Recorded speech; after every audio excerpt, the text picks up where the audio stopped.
اعوذ باللہ من الشیطان اللعین الرجیم بسم اللہ الرحمن الرحیم۔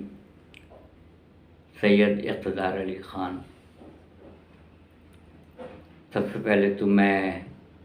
ان مرحومین کے لیے تعزیتی الفاظ کہوں گا جو ترکیہ میں 7.9 شدت کا جو زلزلہ آیا، جس کے اثرات سیریا، شام میں، قبرص میں اور دیگر علاقوں میں محسوس کیے گئے۔ انا للہ و انا الیہ راجعون۔ میں نے قرآن مجید میں جہاں تک اللہ تعالیٰ نے رہنمائی فرمائی اور محمد اور آل محمد علیہ السلام کی مدد شامل حال رہی، میں نے جتنا بھی مطالعہ کیا ہے، بہت مختصر اور قلیل مطالعہ ہے میرا،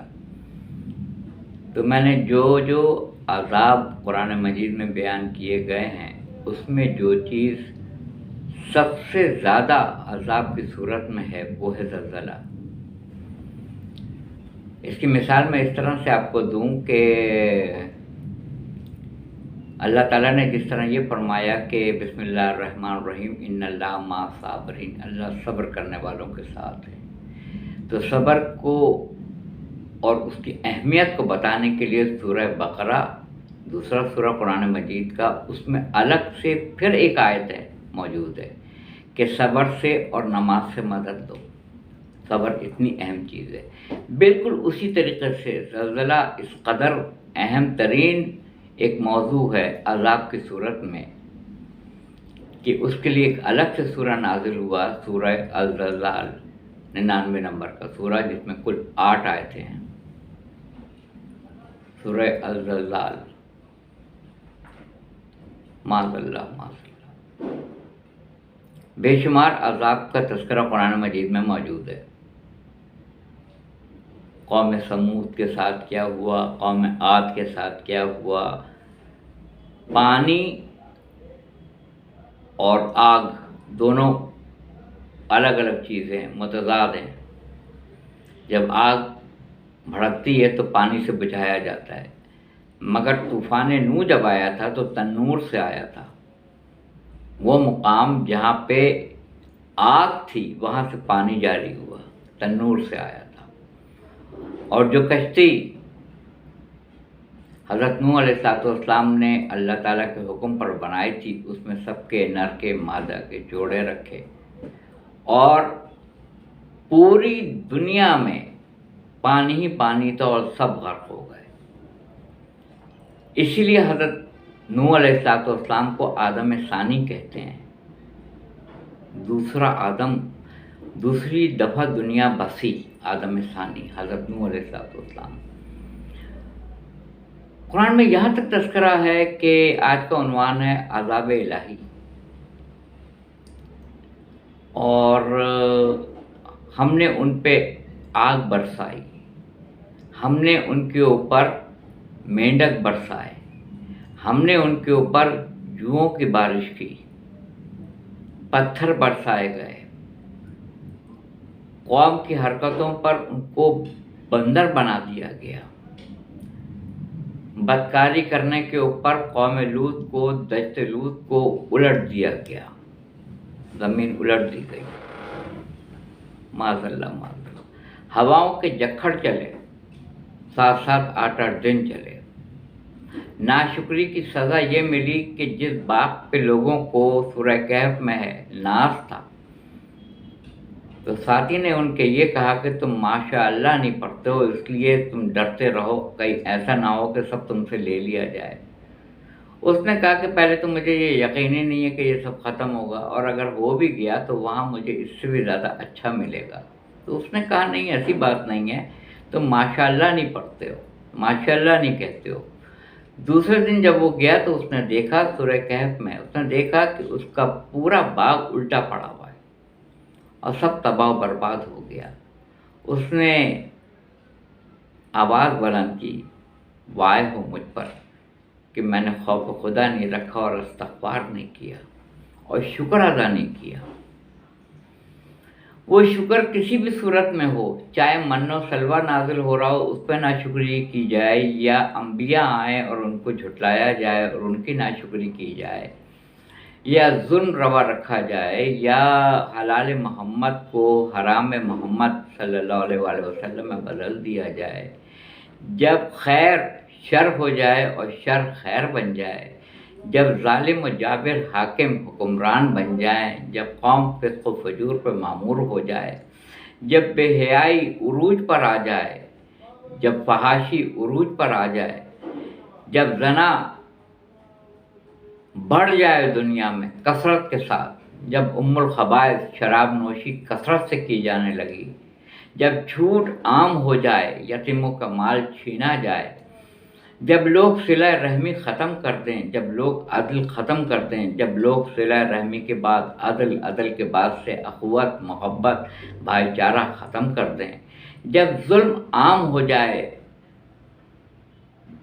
ظالم مظلوم بن جائیں، مظلوم ظالم کہلائیں،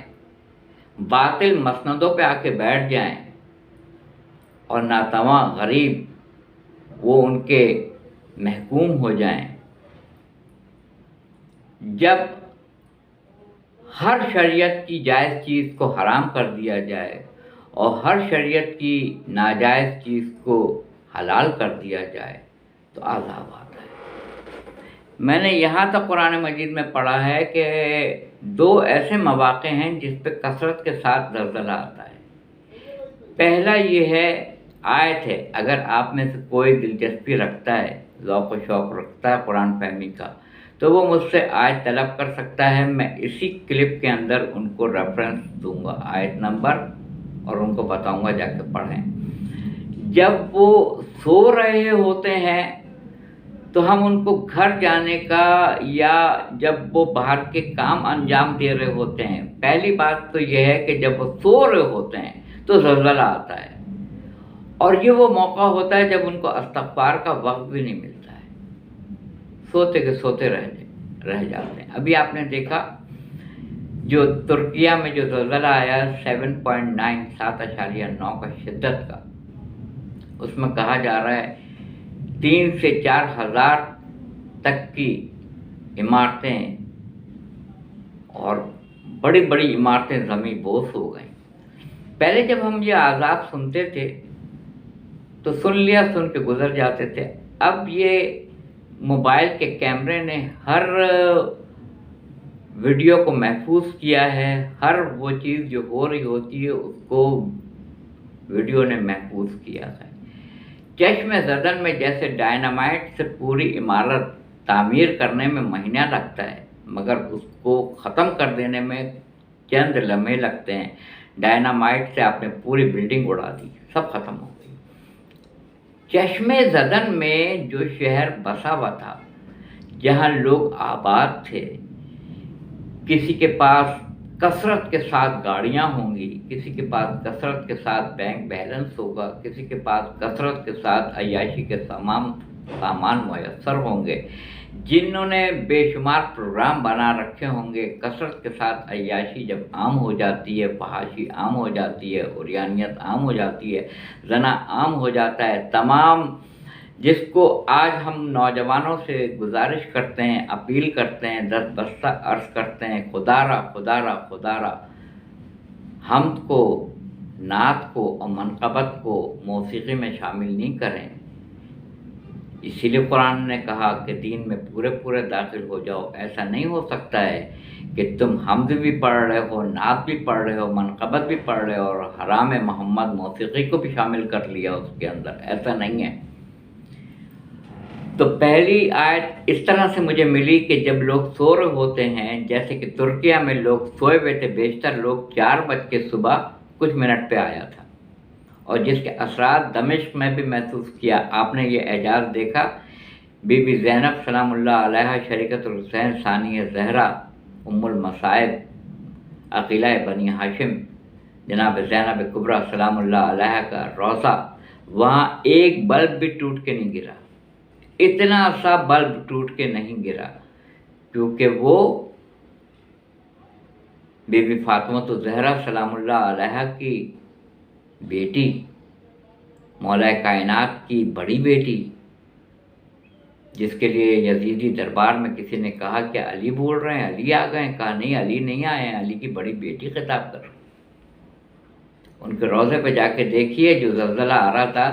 اور ابھی تک جو اطلاع ملی ہے ہزاروں لوگ، کم از کم 3 سے 5 ہزار افراد شام سے میں جو لاشیں نکالی گئی ہیں ان کی تعداد بتائی گئی ہے، اور جو کثرت سے تعداد ہے وہ تو ترکیہ میں ہے، ٹرکی میں جو آیا ہے، جس کے اثرات گرد و نواح میں بھی محسوس کیے گئے ہیں۔ زمین پھٹ گئی، تمام لوگ اس کے اندر دفن ہو گئے، زمین برابر ہو گئی، تمام بلڈنگ بیٹھ گئی، لوگوں کو استغفار کرنے کا ٹائم نہیں ملا۔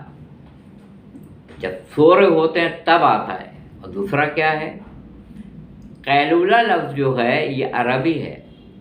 اور آیت میں قیلولہ لفظ موجود ہے۔ اگر آپ مجھ سے اس کا مانگیں گے ریفرنس تو میں آپ کو آیت نمبر اور سورہ نمبر ارسال کر دوں گا، بشرطے کہ آپ اس کلپ کو دیکھیں، اس کو آگے بڑھائیں عبرت کے لیے، اور اگر نہیں مرضی ہے تو مت بڑھائیں، مگر کم از کم اگر آپ کو ذوق و شوق ہے قرآن فہمی کا تو آپ مجھ سے آیت، سورہ نمبر اور آیت نمبر مانگیے گا کہ جب وہ دوپہر کا کھانا کھانے کے بعد جب دوپہر کا کھانا کھاتے ہیں اور ہلکا سا قیلولہ کرتے ہیں، یعنی ہلکا سا سستا لیتے ہیں یوں کرسی پہ بیٹھ کے۔ مجھے یاد ہے اچھی طریقے سے کہ میں ایک کمپنی میں کام کرتا تھا، اور میں چائے وائے جب پی کے کھانا کھا کے تھوڑا سا بیٹھا تھا تو پوری بلڈنگ زور سے یوں ہلی، زور سے، تو ایسا لگا جیسے مجھے چکر آ گیا ہے، پوری طریقے سے چکر آ گیا ہے۔ لوگوں نے کہا ارتھ کوئک، زلزلہ آ گیا ہے، زلزلہ آ گیا ہے۔ اس وقت تمام لفٹ بند کر دی جاتی ہیں اور تمام لوگوں کو سیڑھیوں کے ذریعے بھاگنا پڑتا ہے، دوڑنا پڑتا ہے، اور اللہ نہ کرے جو حالت ہوئی ہے ترکیہ میں۔ اور ایک زلزلہ وہ ہوتا ہے جسے سونامی کہتے ہیں، جو سمندر کی تہ میں آتا ہے، سونامی۔ اور آپ نے دیکھا زلزلے کے بعد سونامی کی وارننگ جاری کر دی جاتی ہے کہ کہیں پانی سیلابی صورت اختیار کر کے پورے شہر کو نہ ڈبو لے، یہ بھی آیا تھا۔ تو جب وہ سستا رہے ہوتے ہیں، قیلولہ کر رہے ہوتے ہیں تو زلزلہ آتا ہے۔ اور یہاں تک اللہ تعالیٰ نے ارشاد فرمایا کہ ان کو گھر جانے کا موقع بھی نہیں ملتا، استغفار کرنا تو دور کی بات ہے، گھر جانے کا ان کو وقت نہیں ملتا، گھر پلٹ کے وہ جا نہیں سکتے ہیں۔ تو جب آپ گھر سے نکلیں، قرآن میں آئے تھے تو اکڑ کے نہ نکلیں، کیونکہ آپ کو پتہ نہیں ہے کہ آپ کی واپسی گھر ہوگی بھی یا نہیں ہوگی۔ یہ بہت بڑا نقصان ہوا ہے۔ ہم تمام اہل ایمان، اہل اسلام ترکی کے عوام کے شانہ بشانہ ہیں، تعزیت پیش کرتے ہیں ان کے لاواحقین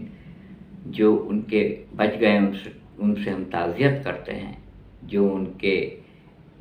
بزرگ، جوان، خواتین، بچے اس میں شہید ہوئے ہیں، جاں بحق ہوئے ہیں، جو بھی آپ نام دے دیں۔ اگر عذاب ہے تو ہم جاں بحق نہیں کہیں گے، اگر عذاب ہے، کیونکہ عذاب جب آتا ہے تو اس میں اچھے بھی چلے جاتے ہیں۔ عذاب میں ضروری نہیں ہے کہ سارے کے برے چلے جائیں گے۔ عذاب جب اللہ کا آتا ہے تو پھر وہ یہ نہیں دیکھتا ہے کہ کون صحیح ہے کون غلط ہے، پوری قوم اس میں غرق ہو جاتی ہے، ختم ہو جاتی ہے، ان کو توبہ کا وقت نہیں ملتا ہے، توبہ کا وقت نہیں ملتا ہے۔ اس کی مثال اس طرح لیجیے، خدا نہ خواستہ کوئی جہاز کریش کرتا ہے، ان کو توبہ کا وقت نہیں ملتا ہوگا، اس لیے کہ چشم زدن میں وہ یا سمندر میں گرا یا فضا میں پھٹ گیا، ختم ہو گیا۔ یا جس کو مل جائے وہ اللہ تعالیٰ سے استغفار کرے، توبہ کرے۔ یہ توبہ کرنے کا زمانہ ہے، استغفار کرنے کا زمانہ ہے۔ آج بھی لوگ ناپ تول میں کمی کر رہے ہیں، آج بھی لوگ زیادہ سے زیادہ منافع چاہ رہے ہیں، آج بھی لوگ دوسروں کو دھوکہ دے رہے ہیں، آج بھی لوگ دوسروں پہ کیچڑ اچھال رہے ہیں، آج بھی لوگ مال غنیمت کو اپنا سمجھ کے لوٹ رہے ہیں، آج بھی لوگ یتیم کے مالوں کو لوٹ رہے ہیں، آج بھی شراب نوشی ام الخبائث جو خبیث چیزوں کی ماں ہے، جس کو منع کیا گیا ہے، اس کو پی رہے ہیں، اور